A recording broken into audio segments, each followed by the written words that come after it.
Iran এখন ঘায়েল বাঘের মতো মিসাইলের বৃষ্টিপাত করছে চারদিকে, যার খেসারত দিতে হচ্ছে মার্কিন মিত্র আরব দেশগুলোকে।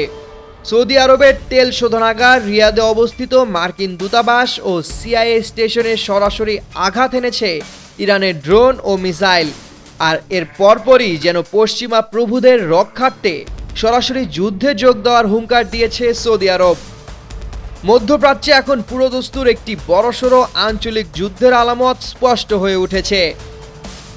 প্রতিশোধপরায়ণ ইরানের এই পাল্টা হামলা প্রমাণ করেছে মধ্যপ্রাচ্যে বসে থাকা মার্কিন যুক্তরাষ্ট্রের কোনো ঘাঁটিও আজ নিরাপদ নয়। রিয়াদের বুকে মার্কিন দূতাবাস এবং সিআইএ স্টেশনে ইরানের নিখুঁত ড্রোন হামলা শুধু একটি সামরিক আঘাত নয়, বরং এটি এই অঞ্চলে দশকের পর দশক ধরে চলা মার্কিন আধিপত্যের গালে এক বিশাল চপেটাঘাত বলেই মনে করছেন বিশ্লেষকরা। তবে এই ভূ রাজনৈতিক সমীকরণে সবচেয়ে বড় যে দৃঢ় সত্যটি চোখে পড়ে তা হলো সৌদি আরবের চরম ভণ্ডামি। ফিলিস্তিন বা লেবাননে যখন ইসরায়েল নির্বিচারে হাজার হাজার মুসলিম নারী শিশুর রক্ত ঝরাচ্ছিল, তখন যে সৌদি আরব টু শব্দটিও করেনি, আজ নিজেদের মাটিতে মার্কিন স্থাপনায় আঁচড় লাগতেই তারা সার্বভৌমত্বের দোহাই দিয়ে হুঙ্কার ছাড়ছে। সৌদি যুবরাজ মোহাম্মদ বিন সালমানের সভাপতিত্বে অনুষ্ঠিত মন্ত্রিসভার জরুরি বৈঠকে স্পষ্ট বার্তা দেওয়া হয়েছে, ইরানের যে কোনো সম্ভাব্য হামলার জবাবে মিত্র দেশগুলো অর্থাৎ যুক্তরাষ্ট্র কোনো পদক্ষেপ নিলে সৌদি আরব তার সব সক্ষমতা দিয়ে তাদের পাশে থাকবে।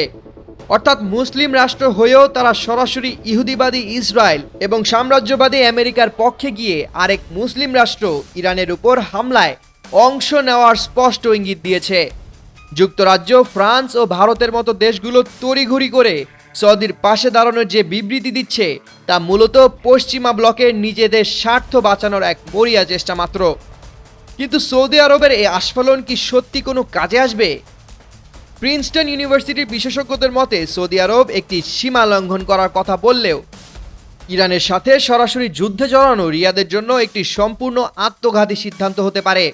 কারণ ইরানের টার্গেট শুধু মার্কিন দূতাবাস নেই, আছে সৌদির প্রাণভোমরা, তাদের তেল শোধনাগার ও পানি শোধন কেন্দ্রগুলো। যুদ্ধে জড়ালে কয়েকদিনের মধ্যেই সৌদির বিলাসবহুল শহরগুলো বিদ্যুৎ ও পানি শূন্য এক বিরান ভূমিতে পরিণত হতে পারে। রাজতন্ত্র টিকিয়ে রাখার স্বার্থে সৌদি আরব যদি সত্যি ইসরায়েল ও আমেরিকার পদলেহন করে ইরানের মতো শক্তিশালী সামরিক শক্তির বিরুদ্ধে অবতীর্ণ হয়, তবে তা হবে তাদের নিজেদের কফিনে শেষ পেরেক ঠোকার শামিল। বাস্তবতা হলো ইরান বুঝিয়ে দিয়েছে আগ্রাসনের জবাব দিতে তারা কাউকেই ছাড়বে না, সে দখলদার ইসরায়েল হোক বা তাদের মদতপুষ্ট কোনো আরব রাষ্ট্র। এখন দেখার বিষয় সৌদি আরব কি পশ্চিমা ফাঁদে পা দিয়ে ধ্বংসের পথ বেছে নেবে নাকি নীরবতার আড়ালে নিজেদের অস্তিত্ব বাঁচাবে। Desk report, 21 television.